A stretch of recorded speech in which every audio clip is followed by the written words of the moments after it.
ప్రభు అయిన యేసుక్రీస్తుల వారి ప్రశస్తమైన నామంలో ఈ వీడియో చూస్తున్న మీ అందరికీ కూడా ఈ ఉదయకాలపు శుభములు వందనాలు తెలియజేస్తున్నాను. దేవుని వాక్యం చదువుకుందామండి. పరిశుద్ధ గ్రంథంలో నుండి లూకాసు వార్త 19వ అధ్యాయము 41 మరియు 42 వచనాలు చదువుకుందాం.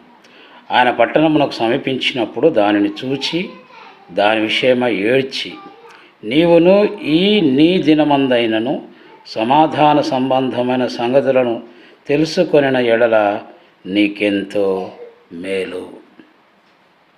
గమనించండి ప్రియులారా, దేవుడి ఉదయకాలము ఈ వాక్యం ద్వారా మనల్ని దర్శిస్తూ ఉన్నాడు. ఇక్కడ ఏమంటున్నాడంటే, ఆయన పట్టణమునకు సమీపించినప్పుడు దానిని చూచి, అనగా యెరూషలేము పట్టణాన్ని సమీపించినప్పుడు ఆ కాలంలో ఆయన దానిని చూచి దాని విషయమై ఏడ్చి అంటూ ఉన్నాడు.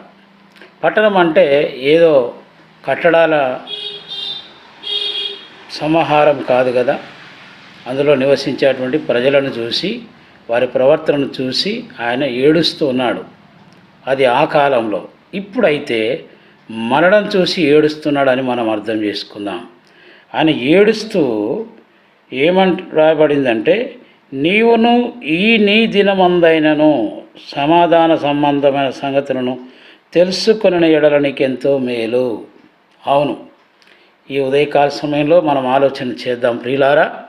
ఈరోజు 24/7 యూట్యూబ్ ఛానల్స్లో క్రైస్తవులు ఎంతోమంది దేవుని సేవకులు సేవకురాన్లు విస్తారముగా దేవుని వాక్యమును ప్రకటిస్తూ ఉన్నారు. దేవుని మాటలను మనకు అందిస్తూ ఉన్నారు. ఆ రీతిగా దేవుడు మనల్ని తన వాక్యం ద్వారా దర్శిస్తూ ఉన్నాడు. అయితే సమాధాన సంబంధమైన సంగతులు ఈ పరిశుద్ధ గ్రంథంలో అనేకములుగా పొందుపరచబడి ఉన్నవి. అవన్నీ కూడా మన మేలు కొరకు అనే విషయాన్ని ఇక్కడ మనము గమనించబద్ధులమై ఉన్నాం. ఈరోజు ప్రపంచంలో అనేక విషయాలను మనము చూస్తూ ఉన్నాం, వింటూ ఉన్నాం. అయితే ఈరోజు దేవాది దేవుడు నిన్ను నన్ను ఆయన ప్రత్యేకమైనటువంటి ఉద్దేశంతో ఆయన మనల్ని చూస్తూ ఉన్నాడు, మనల్ని గమనిస్తున్నాడు, మన పరిస్థితిని అర్థం చేసుకుంటూ ఉన్నాడు. ఈ ప్రపంచంలో ఎవరికి అర్థం కాకపోవచ్చు నీ యొక్క వేదన, నీ బాధ, నీ శ్రమలు, నీ దుఃఖములు. కానీ పుట్టించిన దేవుడు, పోషిస్తున్న దేవునికి అన్నీ తెలుసు. కాబట్టి ఆయన ఎదుట మనము మోకరించి ఆయనకు మన బాధను తెలియచేస్తే తప్పకుండా మనల్ని విడిపిస్తాడు. ఆ రీతిగా పరిశుద్ధాత్మ దేవుడు మనకు సహాయము చేయనుగాక. దేవుని కృప మీకు